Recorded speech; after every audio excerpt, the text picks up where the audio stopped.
Greetings, Taku Faithful. Thank you for joining me again this week. Once again, it's Larry Williams, OAW Commander-in-Chief, and I'm here to bring you all yet again another Arrow episode review right here on Otaku Assemble!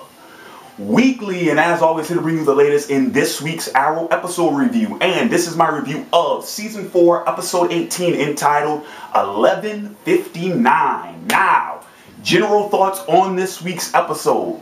I thought this was one of the best episodes of the season. I think that the writing was very competent. I think that what was done with the characters was well done.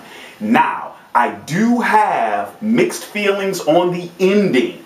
The ending was not written as convincingly as I think it should have been, and I will get into more detail with that later in this review. So first, let's talk about what I thought was done really well in this episode. Number one, the whole setup with Andy playing the double agent slash traitor, what have you, that I thought was done extremely well. And this is the reason why. Because no character act outside of themselves in this episode. Let me go into detail of what I mean about that. Okay, so pretty much what we got was that Andy was working along with Malcolm Merlyn, along with Darhk, and pretty much throwing Oliver and the rest of the team off the entire episode. And throughout the entire episode, we're sitting up here asking ourselves whether or not is Andy on Team Oliver's side? Is he still working for Darhk? This, that, and the other. Now, of course, we find out by the end of the episode that he will, I guess you could call him a pseudo double agent, because he was really working for Darhk the entire time. But the reason why I think it worked so well, number one, talking about Andy. Andy did just enough to provide Diggle with enough to trust him, to provide Oliver with enough to question him, and he played those two against each other so well that it was convincing enough for him to be able to pull off what he was doing. Now, once again, like I said, no character act outside of themselves, because when we're talking about Diggle, yes, he did not use the best judgment, but that has always been Diggle's character when it comes to trust. Trust is the center characteristic, the center trait that I think always worked for Diggle. It's one of his best qualities. And so despite anything, any reason that Oliver would give him, the fact that he would trust his brother, why? Because Andy had already done enough to earn said trust. Also, on the flip side of that, Oliver questioning Andy the entire episode, that worked out so well. Why? Because Oliver has always had that sense of cynicism. He has always been cynical towards people that he does not inherently trust. And why? Because Andy did just enough in the episode to make Oliver question, wait a minute, why did this happen? Why did this happen? You know, it's like, hey, we go to stop a pickup. And what happens? Oh, it was a diversion for Malcolm to attack us at our base. Oh, they stole the idol. But, of course, we separated the pieces. Why? Because I knew something. I expected something like that to happen. Oh, Andy leads us to their hideout. What happens? We get met by an ambush. There was enough evidence in the episode for Oliver to be like, you know what? Something is up. Something is amiss. And another reason why I think it worked so well, because remember, Diggle even brings it up in the episode.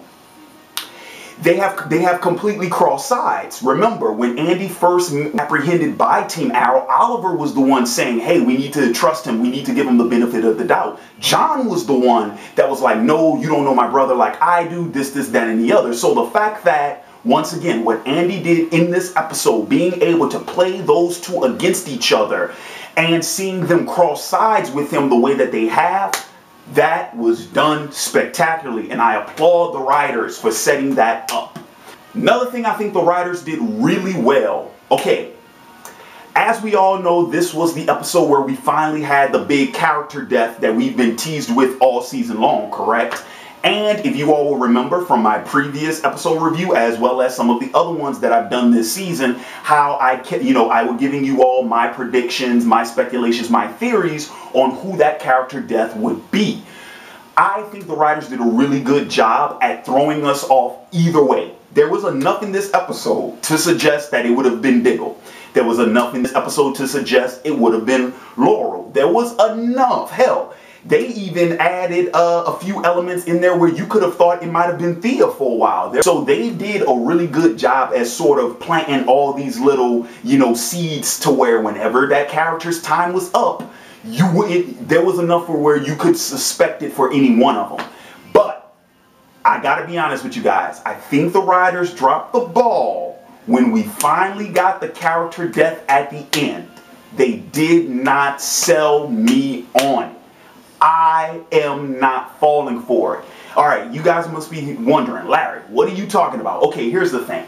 So apparently it's Laurel that that the big character death was, which once again, that's been, theorized for some time. And I've read articles where people were speculating it would have been Laurel. I even mentioned that in my previous review and all the reasons why it could have been Laurel. But here's the thing. I'm not sold on it. I'm not sold on it. And let me tell you why. So let me get this straight.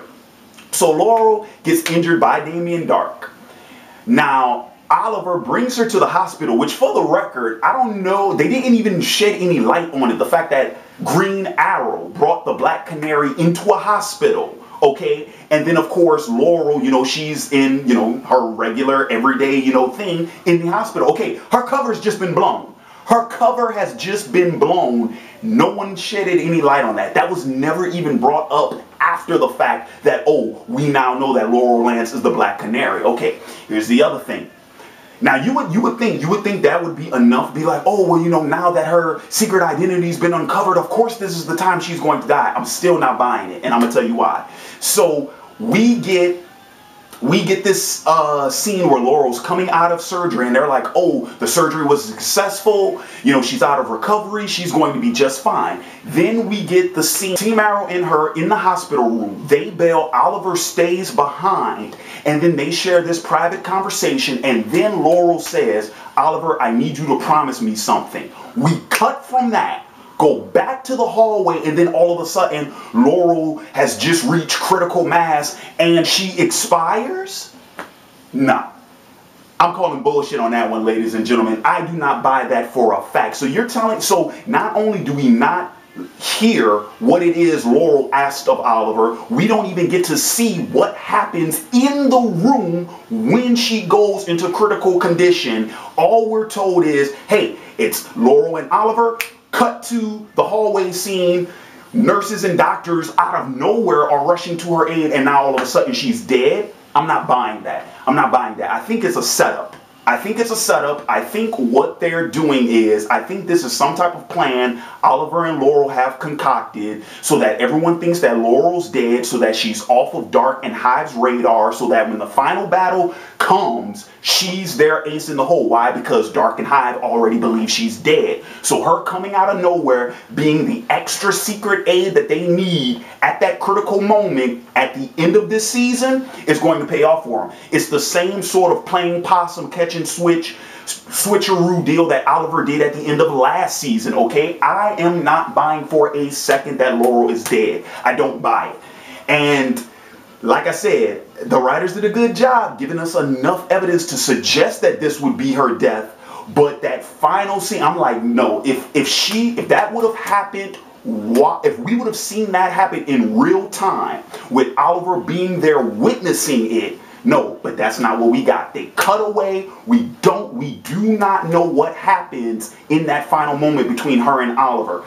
Just because of that, I'm not sold on the death. Also, let's face it, this show does not have a good reputation at killing off characters. Remember, Oliver was supposed to have been killed off last season. He survived. Ray was supposed to have been killed off in last season's finale. He survived. Felicity damn near got killed in the mid-season finale, and she survived. So and of course they killed off Sarah in the season 3 premiere, and of course she's back. So this show does not have a good track of killing off characters.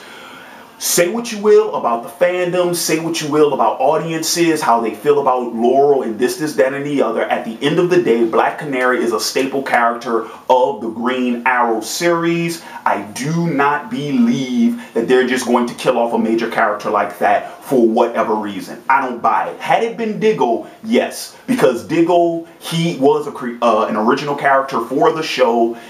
He's not a mainstay. He's the one character on the team I think they actually could do without.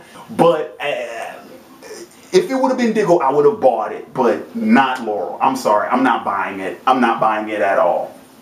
So anyway, that pretty much wraps up this week's Arrow episode review. I want to thank you all for joining me again this week. And in the comments below, guys, please share all your thoughts about this episode. Let me know, did you guys fall for that ending? Because I didn't. Let me know if you guys didn't fall for it and list some of your reasons in the comments below. As always, if you like this video, please thumb it up, share it with other fans of the series and people you think would enjoy my reviews. And if you have yet to do so, subscribe to the OAW YouTube channel. Annotation is above head. Now, join me tomorrow as I kick off another Legends of Tomorrow episode review. And with that being said, this has been Larry Williams, OAW Commander-in-Chief. I'm signing off. And until next time, peace.